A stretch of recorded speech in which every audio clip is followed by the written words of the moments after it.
இன்றே டவுன்லோட் செய்து உங்கள் ஃபேவரட் ஷோக்களை என்ஜாய் பண்ணுங்க.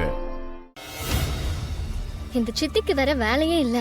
எப்ப பாரு ஏதாவது ஒரு பொருளையே கிளப்பி விட்டுட்டே இருக்காங்க. இருட்டுல ஏதாவது அசையறத பார்த்து கூட திருடன்னு நினைச்சிருப்பாங்க. ஆமா, உன்கிட்ட ஒண்ணு கேட்கணும்னு நினைச்சேன். என்ன? நீ தானே பாட்டிய கோவில்ல பார்த்து வீட்டுக்கு வர சொன்ன.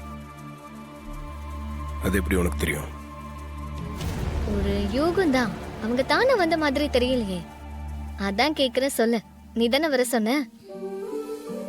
ஆமா, நான் தான் வர சொன்னேன். எதுக்காக நீ வர சொன்ன? அவங்க உனக்கு பாட்டினா எனக்கும் பாட்டி தானே. பாவம், அவங்களும் எவ்வளவு நாளைக்கு தான் மனசுல யோசிச்சு புலம்பிட்டு இருப்பாங்க. தெரிஞ்சோ தெரியாமலோ ஏதோ ஒரு தப்பு பண்ணிட்டாங்க. அதுக்கு மன்னிப்பு உங்க அம்மா கிட்ட பல தடவை கேட்டாங்க. உன் அம்மா அவங்க வயசுல பெரியவங்கன்னு கூட பார்க்காம இன்னும் எவ்வளவு நாளைக்கு தான் அவங்களை அவமானப்படுத்திட்டே இருப்பாங்க. இவ்வளவு நாள்ல நானே அவங்க நல்லவங்கன்னு புரிஞ்சுக்கிட்டேன். உங்க அம்மா தான் இன்னும் அவங்களை புரிஞ்சுக்காம இருக்காங்க. இந்த ரெண்டு குடும்பமும் ஒண்ணு சேர்றதுக்கு நாமளாவது எதனா பண்ணுவோம்னு நினைச்சுதான் அவங்களை வீட்டுக்கு வர சொன்னேன். நீ சொல்றதெல்லாம் சரிதான். ஆனா எங்க ரெண்டு குடும்பமும் ஒண்ணு சேரணுங்கிறதுல எங்களை விட நீ ரொம்ப ஆர்வமா இருக்க போல இருக்கு. இந்த குடும்பத்துல நானும் ஒருத்தன் தானே. அந்த உரிமையில தான் செய்யறேன். அது என்ன தப்பா? அப்படியெல்லாம் இல்ல, சும்மா விளையாட்டுக்காக கேட்டேன். ரெண்டு குடும்பமும் ஒண்ணு சேர்ந்தா என்னை விட சந்தோஷப்படுறவங்க வேற யாரா இருக்க முடியும்?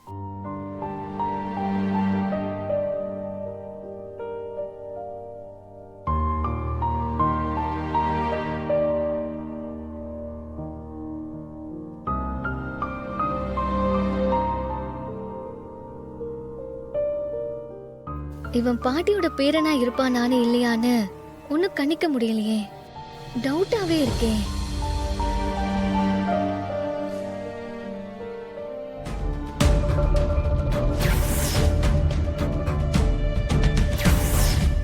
சாமுண்டீஸ்வரி, சாமுண்டீஸ்வரி,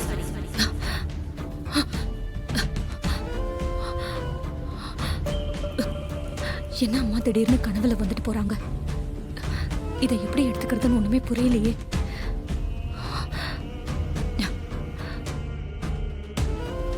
மணி 4 தான் ஆகுது. விடிய காலம் இப்படி ஒரு கனவு வந்திருக்கேன். என்ன பண்றது? அக்கா, எல்லாரும் சாப்பிடுறாங்க, நீ மட்டும் சாப்பிடாம எதை யோசிச்சுட்டே இருக்க? என்ன விஷயம்? அம்மா கனவுல வந்தாங்க சந்திரா. என்னது? அம்மா கனவுல வந்தாங்களா? என்னக்கா சொல்ற? ஆமா, விடிய காலம் கனவுல வந்தாங்க. சாமுண்டீஸ்வரின்னு கூப்பிட்டுட்டு அப்படியே மறைஞ்சு போயிட்டாங்க. அவங்க ஏதோ சொல்ல வந்த மாதிரி தெரிஞ்சது, ஆனா சொல்லாமலேயே மறைஞ்சிட்டாங்க. அப்புறம் எந்திரிச்சு பார்த்தா மணி 4ன்னு தெரிஞ்சது. ஒரே குழப்பமாவே இருக்கு, ஒன்னும் புரியல.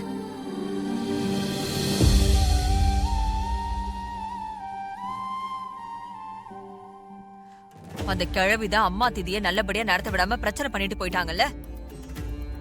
எப்பவும் மௌன விரதம் இருக்கிற உன்னை பேச வச்சு திதிய முழுசா செய்ய விடாம பண்ணிட்டாங்கல்ல. அத பத்தி சொல்லதா கனவுல வந்திருப்பாங்க. சந்திரா, ஈஸ்வரி ஏற்கனவே அப்செட்ல இருக்கா. நீ வேற எதையாவது சொல்லி குழப்பாத, சுமார். இல்ல மாமா, நான் என்ன சொல்ல வரேன்னா, நானும் பார்த்துட்டு தான் இருக்கேன். எப்பவும் எதையாவது சொல்லி குழப்பறத வேலையா வச்சிருக்க. என்ன மாமா, ஏன் அநியாயமா ஏன் மேல குத்தம் சொல்றீங்க? எனக்கு தோன்றத நான் சொல்றேன், அதுல என்ன தப்பு இருக்கு? என்னைக்குமே கனவுல வராத அம்மா இன்னைக்கு அக்கா கனவுல வந்திருக்காங்க. அப்படின்னா என்ன அர்த்தம்? ஏதோ சொல்ல வராங்கன்னு தானே அர்த்தம். சொல்ல வந்திருக்காங்க, ஆனா சொல்லல. அதுக்கு என்ன பண்ணலாங்கிறப்போ? அவ மேல ஏன் கோவப்படுறீங்க? நானே குழப்பத்துல தான் இருக்கேன். உன்னை மேலும் குழப்ப வேணாம் தான் நான் சொல்லிட்டு இருக்கேன். இத பாருங்க, கனவை பத்தி நினைச்சா எனக்கே மனசு ரொம்ப கஷ்டமா இருக்கு. சந்திரா, எதுக்கும் நாம ஒரு ஜோசியரை பார்த்து இந்த விஷயமா கேட்டு பார்த்தா என்ன? சரிக்கா, நீ சொன்ன மாதிரியே ஜோசியரை பார்க்கலாம். சரி, கிளம்பு. எனக்கு மனசு சரியில்லை, அவரை போய் பார்த்துட்டு வந்துடலாம். சரிக்கா.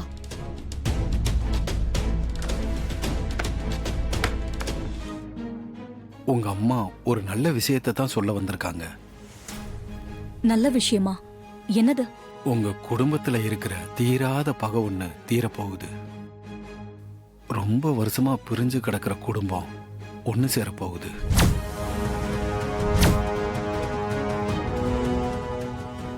என்ன ஜோசியரை சொல்றீங்க? குடும்ப பகை தீர போகுதுன்னு சொல்றீங்க? பிரிஞ்சிருக்கிற குடும்பம் ஒன்னா சேர போகுதுன்னு சொல்றீங்க? கொஞ்சம் விளக்கமா சொல்லுங்க. உங்க வீட்டுக்கு புதுசா வாரிசு ஒண்ணு வரப்போகுது.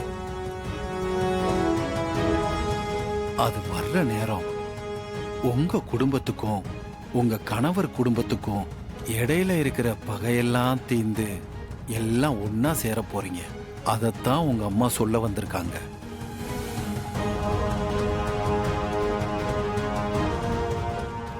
எங்க அம்மா சொல்ல வந்தது இதுதானா? ஆமா, உங்க மூத்த பொண்ணு மூலமா வாரிசு ஒண்ணு உங்க வீட்டுக்கு வரப்போகுது. அந்த வாரிசு வர்ற நேரம் உங்க தீராத பகையெல்லாம் தீந்து ஒன்னாயிருவீங்க. அதுக்கான கால நேரம் கணிஞ்சு வந்திருக்கு. அது சீக்கிரமே நடக்க போகுது.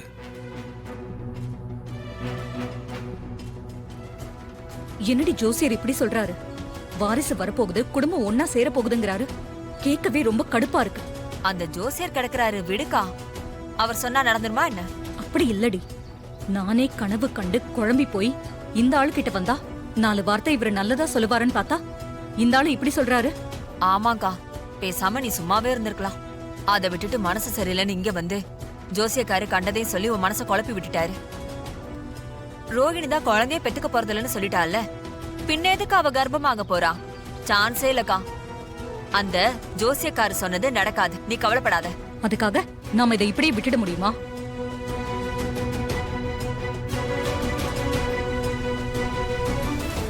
ரோஹிணிக்கு குழந்தை பிறந்தாதானே 2 குடும்பமும் ஒண்ணு சேரும். அவ கிட்ட போய் குழந்தைய பெத்துக்காதன்னு சொல்ல போறேன். கரெக்டுக்கா, அவளும் அதே தான் சொல்லிட்டு இருக்கா. நீ அதை ஸ்ட்ராங்கா சொல்லிடு. என்ன நடந்தாலும் சரி, அந்த குடும்பத்தோட நம்ம குடும்பம் எப்பவுமே ஒண்ணு சேரக்கூடாது. ம், நம்ம அம்மா சாவுக்கு காரணமானவங்களை நான் மன்னிக்கவே மாட்டேன். அதுல மட்டும் நான் உறுதியா இருக்கேன். ம், வா, முதல்ல ரோஹிணியை பார்த்து இந்த விஷயத்த சொல்லு. ம். ரோகிணியை செக்கப் கூட்டிட்டு போய் ரொம்ப நேரம் ஆச்சா? இன்னும் டாக்டர் வெளியே வந்து எதுவும் சொல்லல. அதான் ஒரு மாதிரி டென்ஷனா இருக்கு. சாதாரண வாமிட் தான் மாமா, பெருசா எந்த பிரச்சனையும் இருக்காது, கவலைப்படாதீங்க. சாதாரணமா தான் இருக்கும்ல.